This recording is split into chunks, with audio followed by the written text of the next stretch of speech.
Hello friends, कैसे हैं आप सब। आशा करती हूँ कि आप सब बहुत अच्छे होंगे और अपने घरों में स्वस्थ होंगे।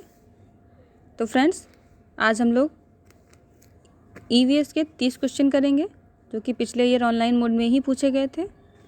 फ्रेंड्स, ये जो क्वेश्चन है जो पिछले ईयर ऑनलाइन मोड में पूछे गए थे, ये आपके एग्ज़ाम्स में आपकी बहुत ज़्यादा हेल्प करने वाले हैं, क्योंकि इस बार भी जो एग्ज़ाम है वो ऑनलाइन मोड में ही होने वाला है। तो फ्रेंड्स, आइए शुरू करते हैं। और फ्रेंड्स, अगर आपको ये वीडियो अच्छा लगे तो प्लीज़ लाइक कर दीजिएगा, सब्सक्राइब कर लीजिएगा चैनल को और अपने फ्रेंड्स के साथ में ये वीडियो शेयर भी कर दीजिएगा। तो चलिए शुरू करते हैं। फ्रेंड्स, पहला क्वेश्चन लेंगे हम लोग। ईवीएस की एक अध्यापिका की कक्षा में आबू धाबी का एक छात्र है। अध्यापिका की ऑनलाइन कक्षा लेने का नियत समय जो है वो 10 बजे है। तो आबू धाबी वाले विद्यार्थी का उसकी ऑनलाइन कक्षा में अपने घर से उपस्थित होने के लिए क्या समय होगा। तो फ्रेंड्स, आपको शायद पता हो कि जो भारत में जो टाइम जोन है और जो आबू धाबी में टाइम जोन है उसमें 1.5 घंटे का डिफरेंस है। यानी कि जो भारत में जो टाइम जोन है वो आबू धाबी के टाइम जोन से 1.5 घंटे आगे है। आबू धाबी का जो टाइम जोन है वो भारत से 1.5 घंटे पीछे है। यानी कि अगर किसी अध्यापिका की कक्षा 10 बजे स्टार्ट हो रही है भारत के अंदर और कोई विद्यार्थी आबू धाबी से वो कक्षा अटेंड करेगा तो उसे 1.5 घंटे पहले ही वो कक्षा अटेंड करनी पड़ेगी, वरना वो लाइव नहीं अटेंड कर पाएगा। तो अगर आबू धाबी से कोई छात्र अटेंड करना चाहेगा, यहाँ भारत में जो क्लास हो रही है 10 बजे, तो 10 बजे की कक्षा अगर उसको अटेंड करनी है आबू धाबी से, तो वो कितने बजे से अटेंड करना शुरू करेगा। ऑप्शन दे रखे हैं 11 बजे, 8:30 बजे, 12 बजे और 5 बजे। तो आप देख लीजिएगा 10 बजे, जो 10 बजे हैं 10 में से हमको 1.5 घंटे निकालने हैं। 10 में से हम लोग 1.5 घंटे निकाल देंगे, माइनस कर देंगे, तो कितना बचेगा हमारा। ये हमारा बचेगा 8:30। यानी कि उसको 8:30 बजे वो क्लास शुरू करनी होगी वहाँ से। आबू धाबी में जब वो 8:30 बजे क्लास शुरू करेगा तब उसको वो क्लास लाइव मिल पाएगी भारत से 10 बजे से। ठीक है, यानी कि आबू धाबी और भारत के बीच में जो टाइम जोन का अंतर है वो 1.5 घंटे का है। भारत में 1.5 घंटे आगे चलता है आबू धाबी से और आबू धाबी में 1.5 घंटे पीछे चलता है भारत से। तो ये बात आप याद रखिएगा। तो लेते हैं हम लोग नेक्स्ट क्वेश्चन।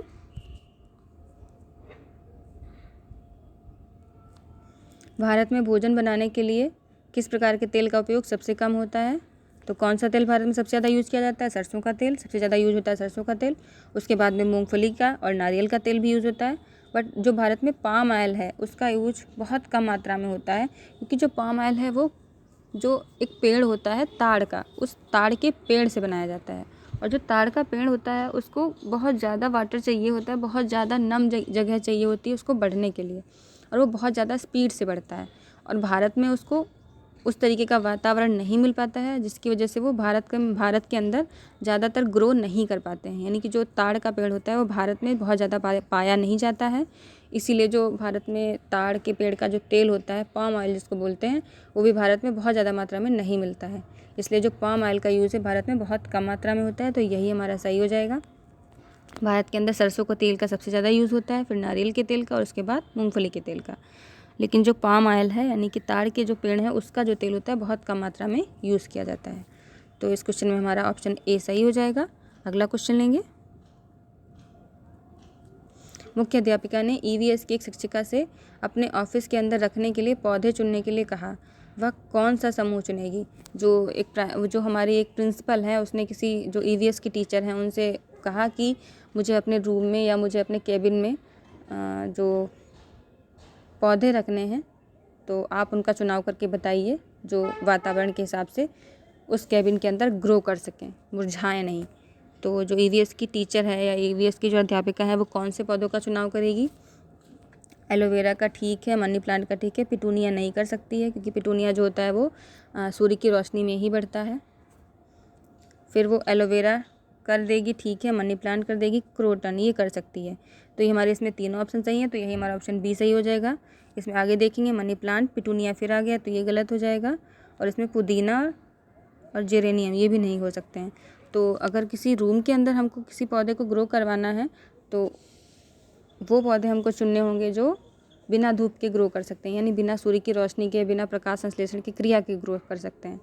तो एलोवेरा और मनी प्लांट और जो क्रोटन होते हैं वो प्रकाश संश्लेषण की क्रिया नहीं करते हैं, बिना सूर्य की रोशनी के ग्रो कर सकते हैं। इसीलिए तो जो शिक्षिका होगी वो उसको एलोवेरा, मनी प्लांट और क्रोटन को चुनेगी। तो ऑप्शन बी इसमें राइट हो जाएगा। अगला क्वेश्चन लेंगे। गांवों में यह देखना साधारण है कि महिलाएं अनाज में से भूसी कैसे निकालती हैं। इस विधि को कहा जाता है। तो अगर आप लोगों ने कभी गांव गए होंगे तो आपने कभी देखा होगा कि जो और गाँव की औरतें होती हैं वो क्या करती हैं, छानती नहीं हैं, हाथों से नहीं चुनती हैं, फटकती हैं। अगर कोई जैसे कि कोई हमारा अनाज है उसके अंदर कुछ कूड़े करकट के जो मॉलिक्यूल्स होते हैं, कण होते हैं, उनको वो क्या करती हैं, जो सूप होता है उससे फटक के साफ़ करती हैं। थ्रेसिंग नहीं करेंगे। तो ये हमारा सी ऑप्शन इसमें सही हो जाएगा। जो महिलाएं अनाज होता है उसमें से भूसी कैसे निकालती हैं, फटक के निकालती हैं। तो ऑप्शन सी इसमें राइट हो जाएगा। नेक्स्ट क्वेश्चन लेंगे हम लोग। जीवों में संबंध, जबकि एक जीव को साहचर्य से लाभ होता है और दूसरे को हानि होती है। तो इसमें देखिए कह रहे हैं कि दो जीव हैं, उनके बीच में कोई रिलेशन है। अगर उस रिलेशन से दोनों जीवों को लाभ हो रहा है तो वो जो रिलेशन होता है वो क्या कहलाता है, सहजीविता कहलाता है। अब इसमें कह रहे हैं कि एक को तो लाभ हो रहा है, दूसरे को हानि हो रही है। यानी कि जो एक जीव है वो दूसरे को हानि पहुंचा के अपने लिए कुछ बना रहा है, अपने लिए कुछ अच्छा कर रहा है। तो वो जो हमारा रिलेशन होता है वो परजीविता कहलाता है। यानी कि एक जीव जो होता है वो दूसरे को मार के या दूसरे को ख़त्म करके अपने आप जीवित रह रहा है। यानी कि जो एक जीव है जो उससे सब कुछ ले रहा है, उसको ख़त्म कर रहा है, तो वो उसको तो लाभ हो रहा है, लेकिन जो दूसरा जीव है उसको हानि हो रही है, वो एक तरीके से ख़त्म हो रहा है। तो ये जो हमारा रिलेशन होगा वो परजीविता कहलाएगा। तो इसमें ऑप्शन नंबर डी जो होगा वो हमारा सही हो जाएगा। अगला लेंगे। विशेष क्षेत्रीय प्रजातियाँ कौन सी होती हैं? जो विशेष क्षेत्रीय प्रजातियाँ कौन सी प्रजातियाँ कहलाती हैं? दुर्लभ प्रजातियाँ होती हैं, वो नहीं।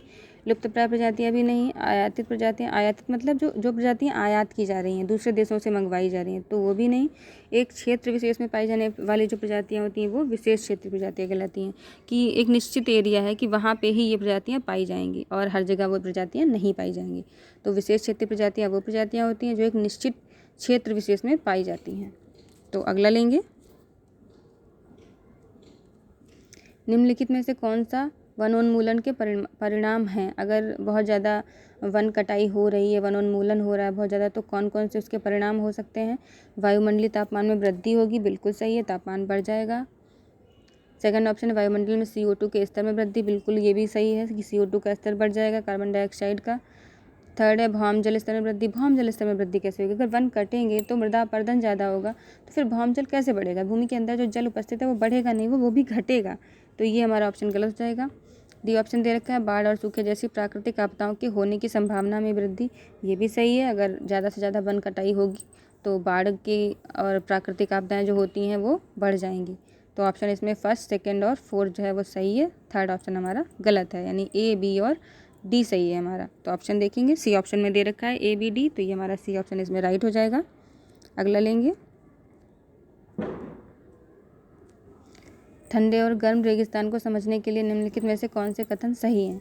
तो आपको देखना है कि एक ठंडा रेगिस्तान होता है, एक गर्म रेगिस्तान होता है, उसके बारे में जो कथन दे रखे हैं कौन सा उसमें सही है। तो ऑप्शन ए दे रखा है गर्म रेगिस्तान में अधिक तापमान होता है, जबकि ठंडे रेगिस्तान में कम तापमान होता है, तो बिल्कुल सही है, गर्म रेगिस्तान में तापमान अधिक होगा, ठंडे में रेगिस्तान में तापमान जो होगा वो कम होगा। सेकंड ऑप्शन है गर्म रेगिस्तान पर सूर्य और रेत की अधिकता होती है, ठंडे रेगिस्तान में भूमि बर्फ और हिम से आच्छादित होती है, तो ये भी बात सही है। जो गर्म रेगिस्तान होगा उसमें सूर्य और रेत की अधिकता होगी, तो सूर्य जैसे आएगा तो रेत गर्म हो जाएगी, तो तापमान बढ़ जाएगा।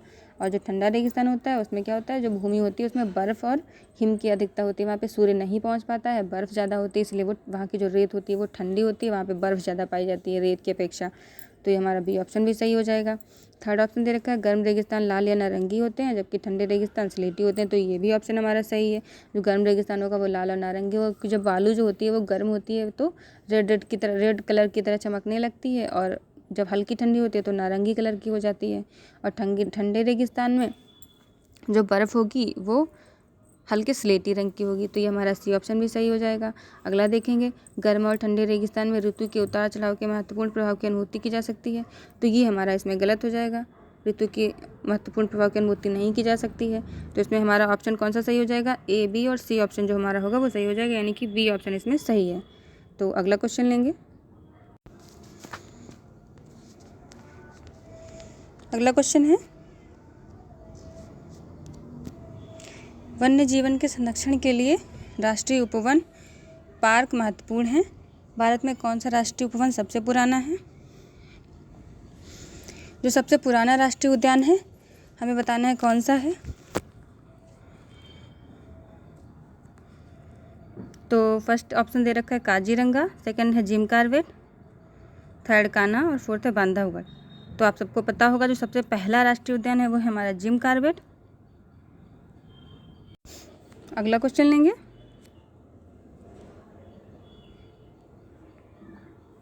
नीचे दिए गए पदों से बीज के अंकुरण के सही क्रम को पहचानिए।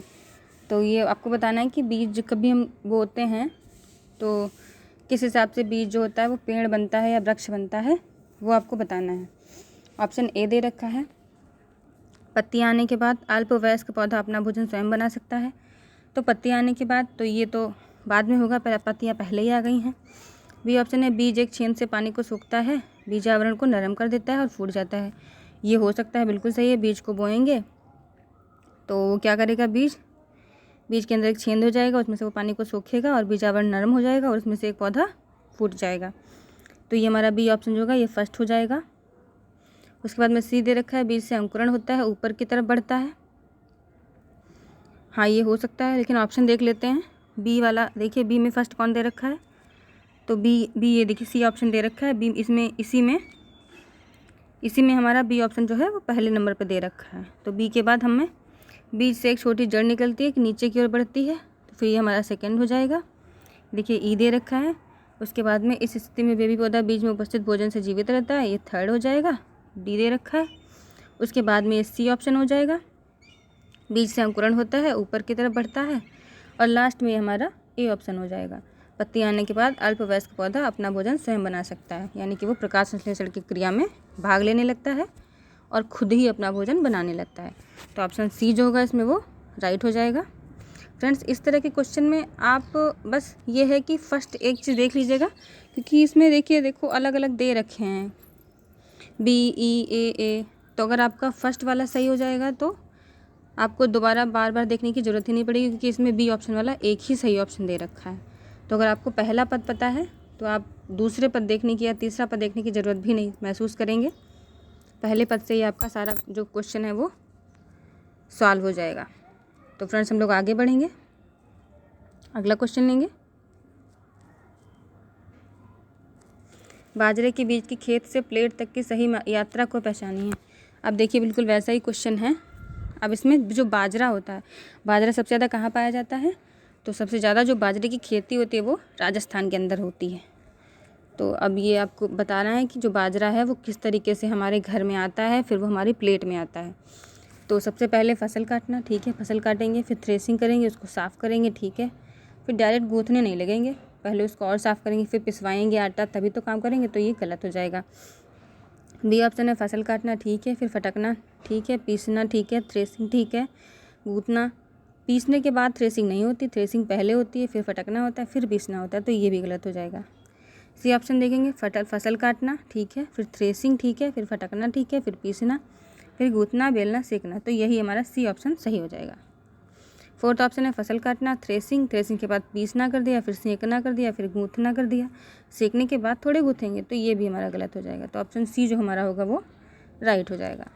अगला लेंगे, जो लाल आंकड़ों की पुस्तक दर्ज करती है। लाल आंकड़ों की पुस्तक, उसको इंग्लिश में क्या कहते हैं, रेड डाटा बुक। बहुत सारे लोग जो होते हैं वो लाल आंकड़ों की पुस्तक नहीं समझ पाते हैं, तो वो रेड डाटा बुक के नाम से जानते हैं। तो जो रेड डाटा बुक होती है वो क्या करती है, जो लुप्त पाए प्रजातियाँ होती हैं, लुप्त पाए मतलब जो लुप्त होने की कगार पे होती हैं, उनका वो जो होती है उनके डाटा का संग्रहण करती है। तो लाल फूलों वाले पौधे का नहीं करती है, धरती पर उपलब्ध सभी पौधे जानवर उसका भी नहीं करेगी, धरती पर उपलब्ध सभी जानवर का भी नहीं करेगी, लुप्त प्राय पौधे और जानवरों का करेगी। तो ऑप्शन डी जो हमारा हो जाएगा वो सही हो जाएगा, कि जो रेड डाटा बुक होती है वो लुप्त प्राय पौधे और जानवरों का डाटा अपने अंदर संग्रह करती है। अब ये देखिए, ये तो बिल्कुल ऑप्शनल क्वेश्चन है। नेहरू इंस्टीट्यूट ऑफ माउंटेनियरिंग स्थित है, ये तो आपको पता ही होना चाहिए। इसमें आप ये नहीं कर सकते हैं कि ये भी हो सकता है वो भी हो सकता है। तो इसमें जो हमारा ऑप्शन बी ए हो जाएगा, उत्तरकाशी, ये हमारा ऑप्शन सही है कि जो नेहरू इंस्टीट्यूट ऑफ माउंटेनियरिंग है वो उत्तरकाशी में से। तो उत्तरकाशी कहाँ है, हमारा उत्तराखंड में है। और जितने ज़्यादातर माउंटेन्स हैं वो हमारे उत्तराखंड से ही मिलते हैं, इसीलिए जो ये हमारा इंस्टीट्यूट है वो उत्तरकाशी में स्थापित किया गया है। तो हम लोग आगे बढ़ेंगे, नेक्स्ट क्वेश्चन लेंगे। पहचानिए कि निम्नलिखित राज्यों में से किसकी एक दिशा में समुद्र है। अब देखिए, आपको ये बताना है कि ऐसे कौन से राज्य हैं जिनकी एक डायरेक्शन में समुद्र है, दूसरा डायरेक्शन लैंड है। यानी एक जो हिस्सा है वो समुद्र से टच करता है, दूसरा हिस्सा किसी दूसरे राज्य से या किसी दूसरे देश से टच करता है।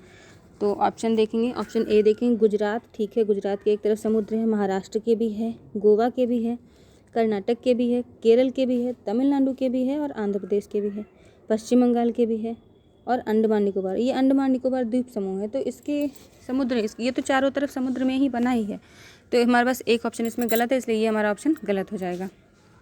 अब बी ऑप्शन में जाएंगे, इसमें भी गुजरात, महाराष्ट्र, गोवा, कर्नाटक, केरल, तमिलनाडु, आंध्र प्रदेश, पश्चिम बंगाल और ये उड़ीसा दे रखा है। देखिए, तो यही हमारा ऑप्शन सही हो जाएगा। उड़ीसा के एक कोने में भी एक साइड में जो हमारा है वो समुद्र है, यानी बंगाल की खाड़ी है, और जो दूसरा साइड है वो दूसरे राज्यों से लगता हुआ है। तो बी ऑप्शन हमारा सही हो जाएगा। आगे देख लेंगे, गुजरात, मध्य प्रदेश में कहाँ से आ जाएगा समुद्र? एमपी, तो बिल्कुल सेंटर में है भारत के, तो ये तो गलत हो गया यहीं से। डी ऑप्शन है हमारा गुजरात, मध्य प्रदेश, इसमें भी मध्य प्रदेश आ गया, तो ये भी हमारा ऑप्शन गलत हो जाएगा। तो हमारा बी ऑप्शन जो है वो बिल्कुल सही है। हम लोग अगला क्वेश्चन लेंगे, 75 है। फसल कटने का पर्व खुशी और उल्लास का प्रमुख अवसर होता है, सही कथन को पहचानिए। जो फसल कटने का पर्व होता है, यानी कि जब भी फसल काटी जाती है तो एक पर्व के रूप में मनाया जाता है भारत में बहुत से राज्यों में, तो उसके बारे में आपको कुछ बताना है। जो ऑप्शन दे रखे हैं उनको देखिए। पहला ऑप्शन है उत्तर प्रदेश, बिहार और मध्य प्रदेश में तिल संक्रांति को मनाया जाता है, तो ये बिल्कुल सही है। अभी 14 जनवरी को हमारे यहाँ मकर संक्रांति मनाई जाती है, तो वो किसकी खुशी में मनाई जाती है? फसल कटने की खुशी में मनाई जाती है। बी ऑप्शन दे रखा है झारखंड में पोंगल, तमिलनाडु में नव्वान के नाम से मनाया जाता है, तो ये गलत है। पोंगल जो होता है वो नहीं मनाया जाता है। थर्ड ऑप्शन है गुजरात में लोहड़ी गुजरात में नहीं मनाई जाती है, लोहड़ी हमारे इधर पंजाब साइड में मनाई जाती है। और जो हमारा डी ऑप्शन है वो दे रखा है महाराष्ट्र में गुड़ी पड़वा, असम में बिहू और पश्चिम बंगाल में नव्वान मनाया जाता है, तो ये हमारा डी ऑप्शन भी सही है। असम में बिहू और महाराष्ट्र में गुड़ी पड़वा मनाया जाता है फसल कटने की खुशी में, तो इसमें हमारा ए और डी ऑप्शन सही है। देखेंगे कहाँ पे है ए और डी ऑप्शन, ये हमारा बी ऑप्शन में दे रखा है, ए और डी ऑप्शन सही है, तो यही हमारा बी ऑप्शन सही हो जाएगा। नेक्स्ट क्वेश्चन लेंगे, लोकेश भूमि भरण और उसके प्रभाव के विषय पर बात कर रहे थे। उन्होंने छात्रों को समीपवर्ती भूमि भरण क्षेत्र पर जाने के लिए कहा तथा उसके विवरण केस स्टडी तैयार करने के लिए कहा। यह क्रियाकलाप महत्वपूर्ण है। जो मतलब एक टीचर है लोकेश, वो बच्चों को जैसे जो उनके पास में समीप में कोई भूमि भरण क्षेत्र होगा वहाँ पर ले जाने के लिए कहते हैं, वहाँ टहलने के लिए, वहाँ सर्वेक्षण करने के लिए कहते हैं, और जो भी वहाँ पे वो देखेंगे बच्चे उसको वो स्टडी करने के लिए कहेंगे और लिखने के लिए कहेंगे। तो वो जो टीचर है वो बच्चों के अंदर क्या चीज़ विकसित करने की कोशिश कर रहा है। तो ऑप्शन दे रखे हैं, या विद्यार्थियों को कारण प्रभाव संबंध खोजने में सहायक है, तो हाँ हो सकता है, वहाँ पे जो चीज़ें हो रही हैं उनका कारण क्या है या उनका इफेक्ट क्या है बच्चे देखेंगे तो समझेंगे। बी ऑप्शन है, या विद्यार्थियों के एक क्षेत्र के भूभरण क्षेत्र को जानने में सहायक है, ये भी हो सकता है। सी ऑप्शन है, छात्रों की कक्षा से बाहर जाने व आनंद देने में सहायक है, ये गलत बात है। बच्चों को आनंद देने के लिए कोई काम नहीं करवाएंगे, अगर उनसे कुछ उससे सीख मिल रही है बच्चों को तो हम वो काम करवाएंगे। और डी ऑप्शन दे रखा है, छात्रों को समस्या के विश्लेषण और उसके हल के विषय में सोचने में सहायक है, तो ये भी सही। जहाँ पे विश्लेषण बच्चा करेगा, सोचेगा, वहाँ पे बच्चा एक्टिव होगा, तो ये हमारे 3 ऑप्शन सही हैं। तो हमारा ए, बी और डी ऑप्शन सही हो जाएगा। देखिए कहाँ पे दे रखा है ए, बी और डी, लेकिन हमें ए और बी और डी 3 ऑप्शन तो दे ही नहीं रखे हैं, तो अब हमें 2 ऑप्शन चूज़ करने पड़ेंगे। तो देखिए हमारा 2 ऑप्शन में जो 3 ऑप्शन में से जो 2 ज़्यादा बेटर होंगे हम लोग उनको चूज़ करेंगे। तो विद्यार्थियों को कारण प्रभाव संबंध खोजने में सहायक होगा, तो हमारा ए तो बिल्कुल सही है। विद्यार्थियों के एक क्षेत्र के भूभरण की बात कर रहा है, तो वैसे तो ये पॉजिटिव है, बट देखते हैं। और हमारा डी ऑप्शन विश्लेषण करने को ये प्रोत्साहित करेगा, तो ये भी सही है। यानी ए और डी ऑप्शन अगर कहीं पे है तो हम वो लगा सकते हैं।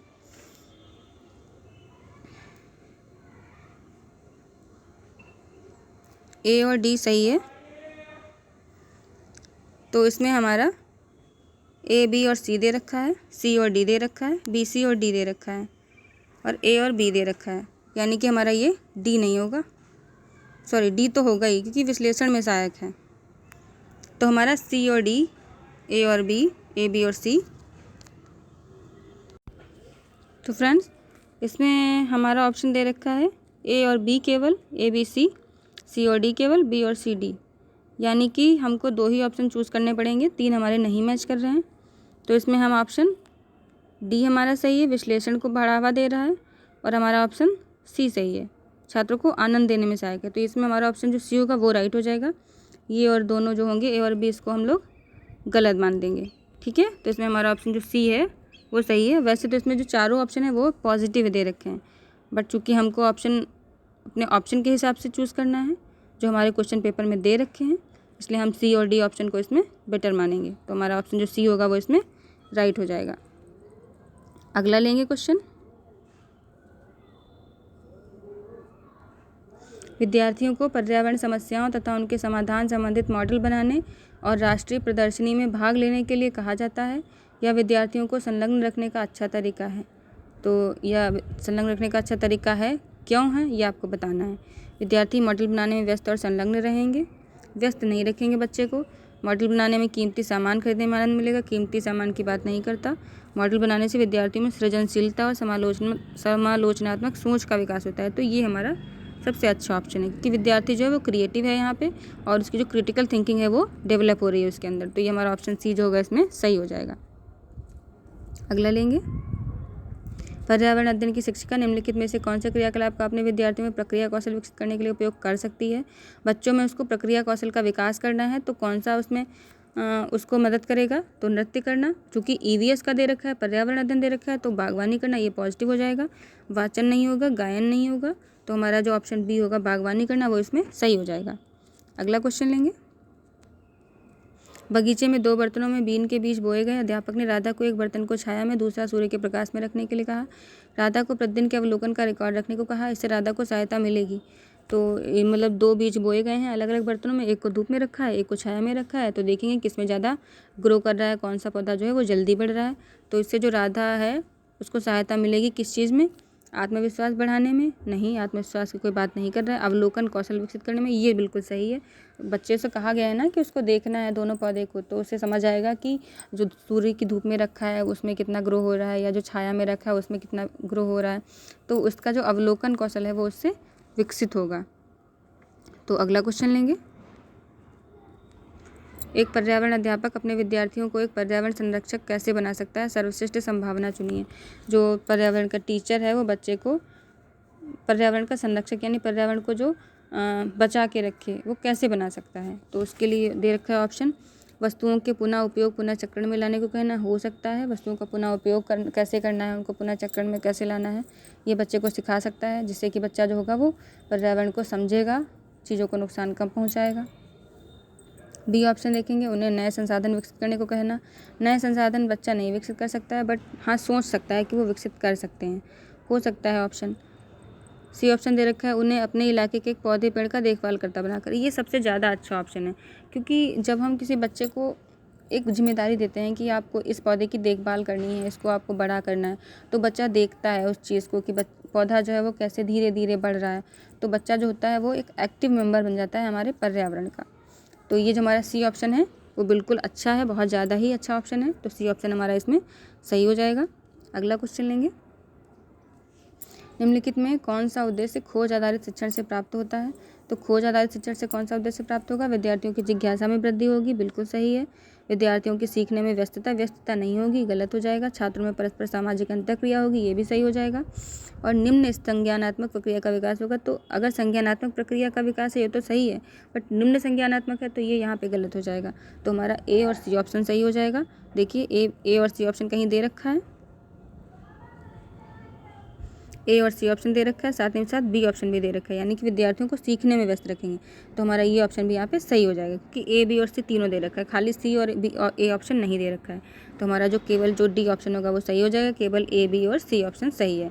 विद्यार्थी जो होंगे वो सीखने में व्यस्त रहेंगे। ठीक है, अगला लेंगे।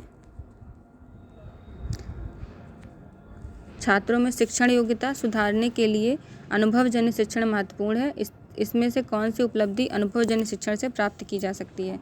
तो कह रहे हैं कि जो सीखना है बच्चे का उसमें अनुभव जो होता है वो बहुत ज़्यादा महत्वपूर्ण होता है। तो इससे बच्चों में कौन सी चीज़ें जो होंगी वो अनुभव होती हैं, जो अनुभव उससे विकसित होंगी।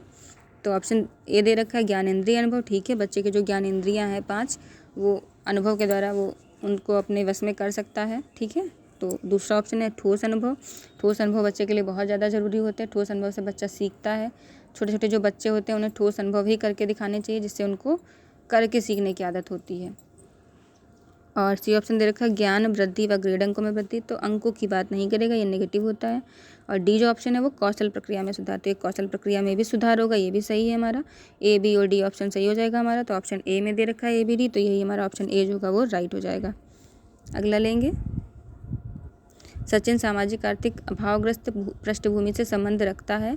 उसकी कक्षा अध्यापिका श्रीमती खुराना को उसकी सहायता करनी चाहिए और कक्षा में ऐसा वातावरण और स्थिति बनानी चाहिए जिससे जो एक बच्चा है सचिन, उसकी जो आर्थिक सामाजिक पृष्ठभूमि है वो अभावग्रस्त है, वहाँ के जो लोग हैं वो अभावग्रस्त पृष्ठभूमि में रहते हैं, तो वो वहीं से बिलोंग करता है। तो उसके लिए जो उसकी कक्षा अध्यापिका है उसको क्या करना चाहिए। ऑप्शन ए दे रखा है उसके सांस्कृतिक और सामाजिक परिवेश को सम्मान से देखा जाए, ये ठीक है, हो सकता है। क्षेत्रीय भाषा को हतोत्साहित नहीं करेंगे, उसकी क्षेत्रीय भाषा को अलग समूह के रूप में चिन्हित करेंगे, ये भी नहीं है। उसे शिष्टाचार आदतें सिखाएंगे, ये भी गलत है। उसने खुद ही सीखा है, उसे आप क्या सिखाएंगे। तो ऑप्शन ए जो होगा वो इसमें बिल्कुल सही हो जाएगा कि उसके सांस्कृतिक और सामाजिक परिवेश को सम्मान देंगे। तो अगला क्वेश्चन लेंगे, निम्नलिखित में से कौन एक पर्यावरण अध्ययन के अध्यापक के लिए ईवीएस कक्षा को प्रभावशाली बनाने में सहायक होगा। तो कक्षा को प्रभावशाली बनाने में कौन सी चीज़ सहायक होगी। तो विद्यालय का बगीचा होगा, ठीक है। संप्रेषण तकनीकी नहीं, ये कोई बेटर नहीं हो सकता है, पर बहुत ज़्यादा बेटर नहीं है। इससे ज़्यादा बेटर है सूचना एवं संप्रेषण तकनीकी, तो ये हो सकता है। विद्युत उपकरण टेलीविज़न, ये भी हाँ समथिंग हो सकता है। अब ऑप्शन में देख लेंगे, ए हमारा बिल्कुल सही है और हमारा सी सूचना संप्रेषण तकनीकी, यानी ए और सी सही बताया है। ये और ये बहुत ज़्यादा इंपॉर्टेंट नहीं है, इसलिए इनको अच्छा नहीं बताया गया। केवल ए और सी जो हमारा ऑप्शन है वो ज़्यादा सही है, विद्यालय का बगीचा और सूचना व संप्रेषण तकनीकी। ठीक है, तो हम अगला क्वेश्चन लेंगे, 85 है हमारा। श्रीमती मेहरा अपने छात्रों के परस्पर संबंधों, सामाजिक विशेषताओं, गुणों का विकास करना चाहती हैं। वे अपनी पर्यावरण अध्ययन की कक्षा में किस आकलन के साधन का उपयोग करेंगी। लिखित प्रश्नोत्तर का बिल्कुल नहीं करेंगी, चर्चा का करेंगी, ठीक है। सामूहिक क्रियाकलाप का करेंगी, ठीक है। और मौखिक प्रश्नोत्तर, ये भी कोई बहुत अच्छा आकलन का तरीका नहीं है। तो बी और सी हमारा ऑप्शन सही हो जाएगा। बी और सी, देखिए केवल बी और सी दे रखा है, तो यही हमारा बी और सी सही हो जाएगा। अगला क्वेश्चन लेंगे, पर्यावरण अध्ययन के अध्यापक श्री मेहरा जी अपनी कक्षा में हमेशा भारत का मानचित्र लेकर जाते हैं क्योंकि मानचित्र अच्छी प्रकार से बने होते हैं, उन्हें विद्यार्थी पसंद करते हैं। नहीं, ये कोई बड़ी बात नहीं है। सारे विद्यार्थी मानचित्र नहीं पसंद करते हैं। विद्यार्थी मानचित्र देखकर आनंदित होते हैं। आनंद हो सकता है, बट आनंदित होने का कोई यहाँ पे लॉजिक नहीं है, तो ये भी नहीं होगा। सी ऑप्शन है, मानचित्र छात्रों को स्थान और दिशाओं की स्थिति को समझाने में सहायक होते हैं, तो ये ऑप्शन हमारा सी जो है बिल्कुल सही है। मानचित्र जो होते हैं छात्रों को स्थान और दिशाओं की जानकारी देते हैं, समझाने में सहायक होते हैं, तो ऑप्शन सी हमारा इसमें राइट हो जाएगा। अगला लेंगे, अर्जुन अक्सर पर्यावरण अध्ययन की कक्षा में विद्यार्थियों से खेल के मैदान से लौटते हुए क्या देखा उसके विषय में रोचक प्रश्न पूछते हैं। इस प्रकार के विद्यार्थियों के किस कौशल का आकलन करते हैं। एक अर्जुन है जो टीचर है, वो जो उसके विद्यार्थी होते हैं उनसे जब वो खेल के वापस आते हैं तो उनसे पूछते हैं कि उन्होंने रास्ते में क्या क्या देखा। तो वो जो है वो अपने बच्चों के अंदर कौन सी स्किल का विकास कर रहे हैं। तो एक तो श्रवण कौशल का विकास नहीं कर रहे हैं, चिंतन कौशल का नहीं, अवलोकन कौशल का विकास कर रहे हैं। बच्चों ने क्या क्या देखा है वो बच्चे अब उनको अपने वर्ड्स में बताएंगे कि उन्होंने क्या क्या देखा जब वो खेल के मैदान से वापस लौट रहे थे। तो ये बच्चों का अवलोकन कौशल का विकास हो रहा है यहाँ पे। अगला लेंगे क्वेश्चन, प्राथमिक स्तर के लिए कौन सी विधि पर्यावरण अध्ययन शिक्षण के लिए अच्छी नहीं है। तो यहाँ पे नेगेटिव पूछा है, अच्छी नहीं पूछ रहा है। तो विद्यार्थियों को अवलोकन के लिए कहना, ये तो अच्छी चीज़ है। कक्षा अध्यापन में प्रत्यय तथ्य देना, ये कोई अच्छी चीज़ नहीं होती है, पर हाँ देख लेंगे एक बार। क्षेत्र भ्रमण तो बहुत अच्छा होता है। लघु चलचित्र देखना, ये भी ठीक है। चलचित्र दिखाएं जिससे बच्चे चिंतन करेंगे कि हाँ इसमें ऐसा होगा, ऐसा हो रहा है, तो ये भी सही है। यानी कि हमारा जो बी ऑप्शन है यही हमारा कम इम्पॉर्टेंट है, तो यही हमारा इसमें आंसर हो जाएगा। अगला क्वेश्चन लेंगे, ये हमारा सेकंड लास्ट क्वेश्चन है। श्रीमती मनीषा पर्यावरण अध्ययन के शिक्षण के लिए अच्छा वातावरण बनाना चाहती है। वे योजना बनाती हैं कि सप्ताहांत में अतिरिक्त कक्षा देंगे, हो सकता है, बट पर्यावरण के लिए बहुत ज़्यादा अच्छा होता है क्षेत्र भ्रमण करवाना। तो ये अतिरिक्त कक्षा देना ठीक है। विद्यार्थियों को लिखित सामग्री नहीं देंगे बच्चों को। उनके द्वारा दी गई सामग्री को याद करना, याद कुछ नहीं करवाएंगे बच्चे को। आसपास के क्षेत्र में सर्वे का आयोजन करना, तो हमारा डी ऑप्शन सही है। अगर पर्यावरण अध्ययन बच्चों को करवाना है तो सबसे अच्छा ऑप्शन होता है कि क्षेत्र भ्रमण करवाओ बच्चों को, जैसे कि बच्चे देख के सीखेंगे। तो हमारा लास्ट क्वेश्चन है, पर्यावरण अध्ययन शिक्षण डैश उपागम का अनुसरण करता है। कौन से उपागम का अनुसरण करेगा? सामाजिक रचनावादी उपागम का। तो जो पर्यावरण अध्ययन होता है वो हमारा सामाजिक रचनावादी उपागम का, नहीं सामाजिक रचनावादी नहीं, ये तो हमारा सामाजिक रचनावादी जो होता है वो हमारा और सारी चीज़ों में करता है, लेकिन जो पर्यावरण शिक्षण है वो सबसे ज़्यादा अगर करेगा तो अवलोकन जन्य अधिगम में करेगा। यानी कि बच्चा देख के सीखेगा। बच्चा जितना ज़्यादा ईवीएस में या पर्यावरण में जितना ज़्यादा वो इन्वॉल्व रहेगा, उतना ज़्यादा देखेगा चीज़ों को, उतना ही ज़्यादा समझेगा। तो ये हमारा जो ऑप्शन डी है, इसमें हमारा जो ऑप्शन डी होगा वो इसमें राइट हो जाएगा, क्योंकि जो ऑप्शन ए है सही है सामाजिक रचनावादी, बट चूँकि पर्यावरण की बात कर रहा है तो यहाँ पे जो ऑप्शन डी होगा हमारा अवलोकन जन्य अधिगम, वो ज़्यादा सही हो जाएगा। तो इसमें हमारा ऑप्शन डी सही हो जाएगा। तो फ्रेंड्स, हमने ईवीएस के 30 क्वेश्चन किए हैं। अगर आपको किसी क्वेश्चन में डाउट हो तो आप कमेंट में पूछ सकते हैं। तो फ्रेंड्स, अब हमने अपने ईवीएस के 30 क्वेश्चन कंप्लीट कर लिए हैं। तो फ्रेंड्स, अगर आपको ये वीडियो अच्छी लगे तो एक बार लाइक कर दीजिएगा, सब्सक्राइब कर लीजिएगा चैनल को और अपने फ्रेंड्स के साथ शेयर कर दीजिएगा। तो फ्रेंड्स, मिलते हैं हम लोग अगले वीडियो में। तब तक के लिए घरों में रहिए, स्वस्थ रहिए, कोरोना से बच के रहिए और साथ ही साथ अपनी तैयारी करते रहिए। तो फ्रेंड्स, मिलते हैं हम लोग अगले वीडियो में। तब तक के लिए थैंक यू फ्रेंड्स।